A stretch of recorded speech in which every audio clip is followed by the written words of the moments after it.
உட்கார்ந்து கிட்டத்தட்ட 1.5 வருடங்கள் அந்த ஆராய்ச்சியில் ஈடுபட்டு ஆராய்ச்சி பண்ணிருக்கிறார்.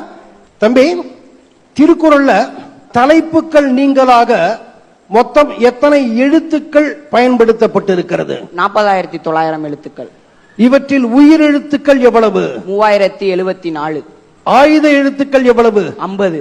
மெய் எழுத்துக்கள் எவ்வளவு? 12,729. ஆக மொத்தம் அது எவ்வளவு? 15,728. இவைகள் போக மீதம் உள்ள உயிர்மெய் எழுத்துக்கள் எவ்வளவு? 25,047. அப்ப மொத்தம் எவ்வளவு வருது? 40,900.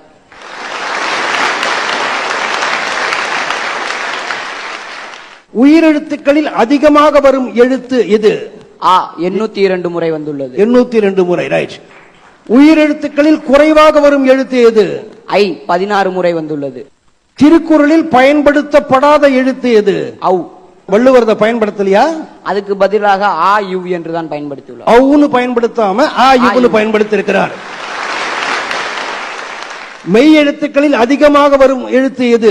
2 சுழியின் 2062 முறை வந்துள்ளது. மெய் எழுத்துக்களில் குறைவாக வரும் எழுத்து எது? யு 37 முறை வந்துள்ளது. குறள்களிலேயே மிகவும் பெரிய குறள் எதில் இருக்கிறது? 957வது குறள் 39 எழுத்துக்கள் கொண்டவை.